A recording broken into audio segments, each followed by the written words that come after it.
एक professor class ले रहे थे। क्लास के सभी छात्र बड़ी ही रुचि से उनके लेक्चर को सुन रहे थे। उनके पूछे गए सवालों के जवाब दे रहे थे। लेकिन उन छात्रों के बीच कक्षा में एक छात्र ऐसा भी था जो चुपचाप और गुमसुम बैठा हुआ था। प्रोफेसर ने पहले ही दिन उस छात्र को नोटिस कर लिया, लेकिन कुछ नहीं बोले। लेकिन जब 4-5 दिन तक ऐसा ही चला तो उन्होंने उस छात्र को क्लास के बाद अपने केबिन में बुलवाया और पूछा, तुम हर समय उदास रहते हो, क्लास में अकेले और चुपचाप बैठे रहते हो, लेक्चर पर भी ध्यान नहीं देते, क्या बात है, कुछ परेशानी है क्या? सर, वो छात्र कुछ हिचकिचाते हुए बोला, मेरे अतीत में कुछ ऐसा हुआ है जिसकी वजह से मैं परेशान रहता हूँ। समझ नहीं आता क्या करूँ। प्रोफेसर भले व्यक्ति थे। उन्होंने उस छात्र को शाम को अपने घर पर बुलवाया।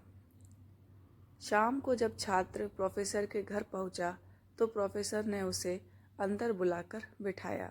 फिर स्वयं किचन में चले गए और शिकंजी बनाने लगे। उन्होंने जानबूझकर शिकंजी में ज़्यादा नमक डाल दिया। फिर किचन से बाहर आकर शिकंजी का गिलास छात्र को देकर कहा, ये लो, शिकंजी पियो।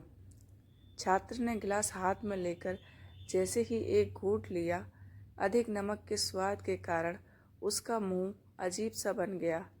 यह देख प्रोफेसर ने पूछा, क्या हुआ, शिकंजी पसंद नहीं आई? नहीं सर, ऐसी बात नहीं है, बस शिकंजी में नमक थोड़ा ज़्यादा है, छात्र बोला। अरे, अब तो ये बेकार हो गया, लाओ गिलास मुझे दो, मैं इसे फेंक देता हूँ। प्रोफेसर ने छात्र से गिलास लेने के लिए अपना हाथ बढ़ाया, लेकिन छात्र ने मना करते हुए कहा, नहीं सर, बस नमक ही तो ज़्यादा है, थोड़ी चीनी और मिलाएंगे तो स्वाद ठीक हो जाएगा।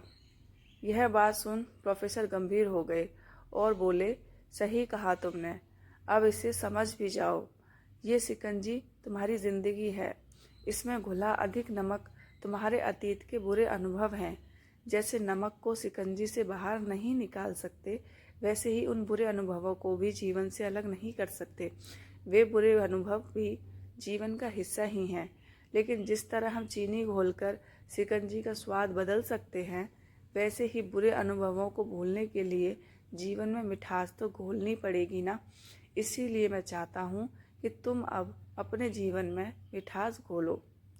प्रोफेसर की बात छात्र समझ गया और उसने निश्चय किया कि अब वह बीती बातों से परेशान नहीं होगा। जीवन में अक्सर हम अतीत की बुरी यादों और अनुभवों को याद कर दुखी होते रहते हैं। इस तरह हम अपने वर्तमान पर ध्यान नहीं दे पाते और कहीं ना कहीं अपना भविष्य बिगाड़ लेते हैं। जो हो चुका उसे सुधारा नहीं जा सकता, लेकिन कम से कम उसे भुलाया तो जा सकता है, और उन्हें भुलाने के लिए नई मीठी यादें हमें आज बनानी होंगी। जीवन में मीठे और खुशनुमा लम्हों को लाइए, तभी तो जीवन में मिठास आएगी।